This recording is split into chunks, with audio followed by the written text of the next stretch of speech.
예레미야 46장 1절입니다. 이방 나라들에 대하여 선지자 예레미야에게 임한 여호와의 말씀이라. 애굽에 관한 것이라. 곧 유다의 요시야 왕의 아들 여호야김 넷째 해에 유브라데 강가 갈그미스에서 바벨론의 느부갓네살 왕에게 패한 애굽의 왕 바롯느고의 군대에 대한 말씀이라. 너희는 작은 방패와 큰 방패를 예비하고 나가서 싸우라. 너희 기병이여 말에 안장을 지워 타며 투구를 쓰고 나서며 창을 갈며 갑옷을 입으라. 여호와의 말씀이니라. 내가 본즉 그들이 놀라 물러가며 그들의 용사는 패하여 황급히 도망하며 뒤를 돌아보지 아니함은 어찌미냐. 두려움이 그들의 사방에 있음이로다. 발이 빠른 자도 도망하지 못하며 용사도 피하지 못하고 그들이 다 북쪽에서 유브라데 강가에 넘어지며 엎드러지는도다. 강의 물이 출렁임 같고 나일강이 불어남 같은 자가 누구냐? 애굽은 나일강이 불어남 같고 강물이 출렁임 같도다.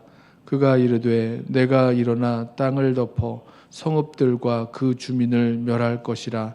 말들아 달려라. 병거들아 정신없이 달려라. 용사여 나오라. 방패 잡은 구스 사람과 붓 사람과 활을 당기는 루딘 사람이여 나올지니라 하거니와.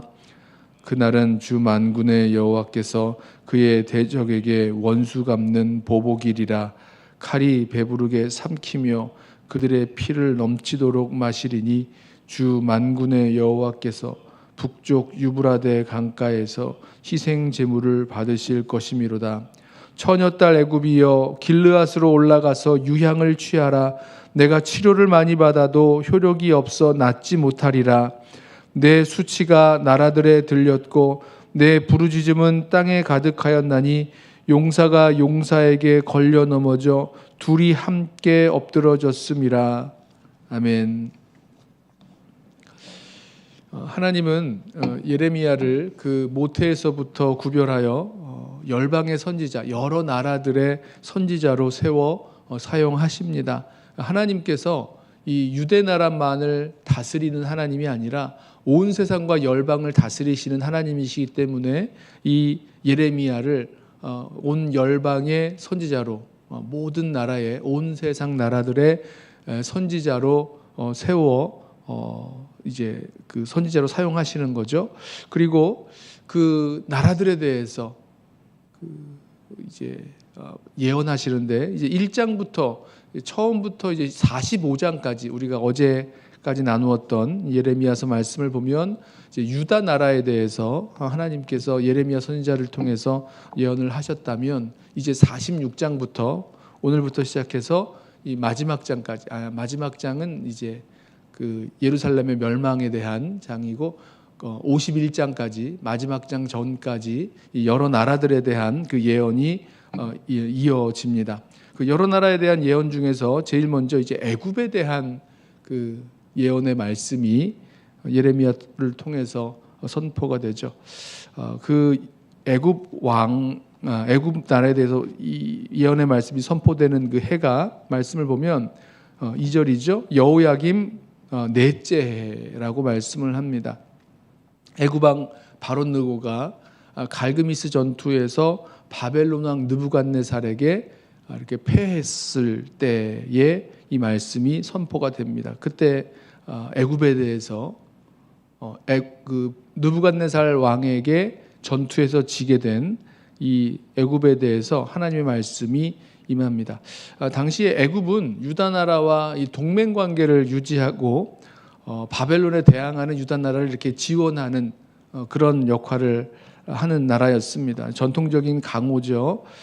이 여호야김 왕은 그 애굽 나라가 세운 왕입니다. 그 누굽니까? 애굽과 싸웠던 요시야 왕이 죽고 나서 이제 이스라엘 그 유다 나라에서 여호아하스 왕을 세우는데 애굽이 와서 그 여호아하스 왕을 패하고 세운 왕이 이제 여호야김 왕이죠. 그냥 그만큼 유다 나라의 왕을 세우기도 하고 패하기도 할 만큼 전통적으로 강력한 그런 힘을 가지고 있었던 나라가 이 애굽 입니다. 그런데 이 애굽이 갈그미스 전투에서 이 바벨론의 느부갓네살 왕에게 패하게 된 거죠.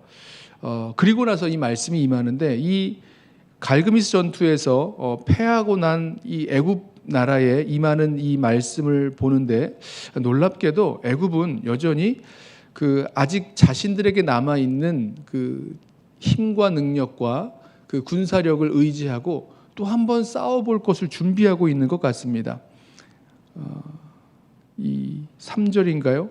3절 말씀을 보면 아직 이 애굽이 가지고 있는 방패와 뭐 작은 방패, 큰 방패, 뭐 말과 기병 이것을 타고 투구를 쓰고 번쩍이는 투구를 쓰고 창과 갑옷을 잘 준비하고 뭐 창을 갈아 끼고 이제 다시 한번 싸울 수 있다고 그 싸울 준비를 하고 있는 것 같습니다. 그러니까 다시 싸우면 애굽이 가지고 있는 여전히 남아 있는 그 힘과 능력, 자신의 그 강력함으로 군사력으로 바벨론을 이길 수 있다라고 믿고 있고 우리가 여전히 할만하다, 해볼만하다라고 생각하고 있는 거죠.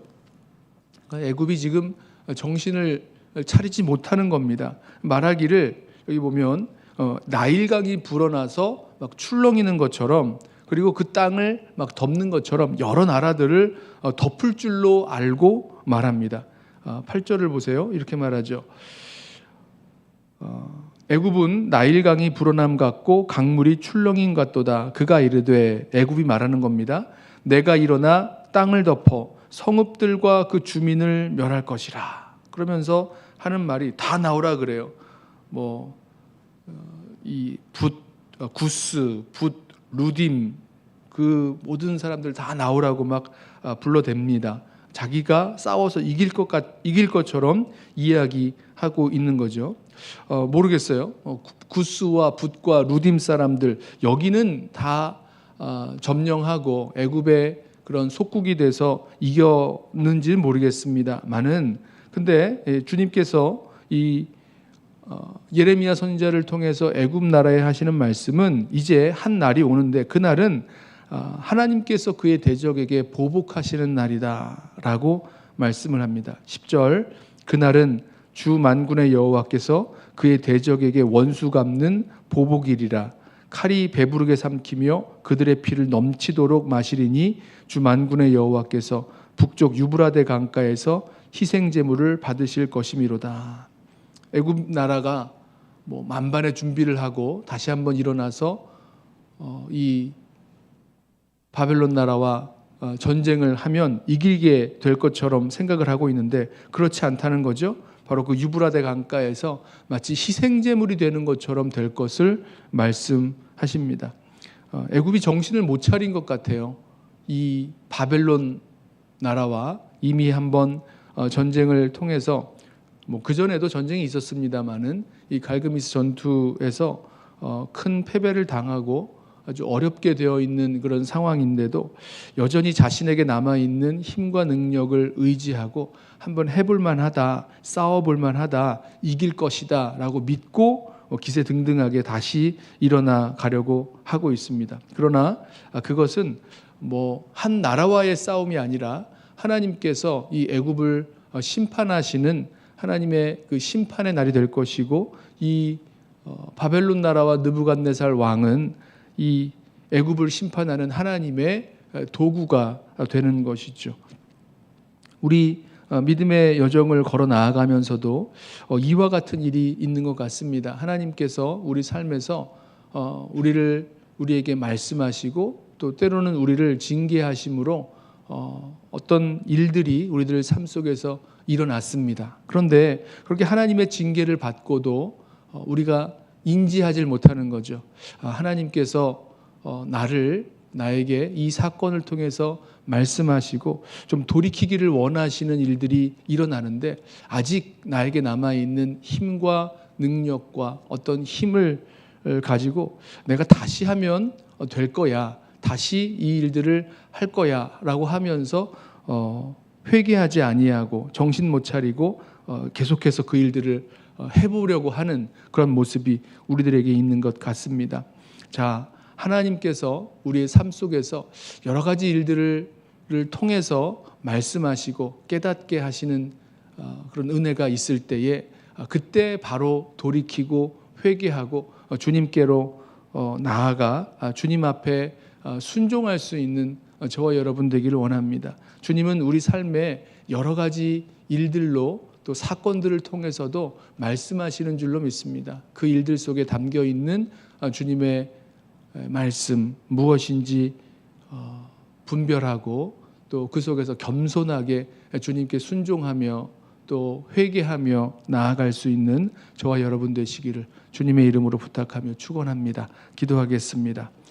사랑하는 주님, 주님께서 우리들 가운데 때로는 징계하시고 또 하지 못하도록 붙드시고 말씀하실 때에 주님 그 말씀이 우리 심령 가운데 들리게 하시고 또 겸손하게 주님 앞에 회개하며 순종할 수 있도록 우리를 붙들어 인도하여 주옵소서. 여전히 나에게 남아있는 힘과 능력, 창과 칼과 방패와 기병을 가지고 다시 한번 싸워보겠노라고 나아가는 것 아니라 하나님께서 우리에게 말씀하시는 그 말씀대로 주님 앞에서 회개하고 돌이키고 주님께 순종할 수 있도록 우리를 붙들어 인도하여 주옵소서. 예수님의 이름으로 기도드리옵나이다. 아멘. 이 시간에 오늘 주신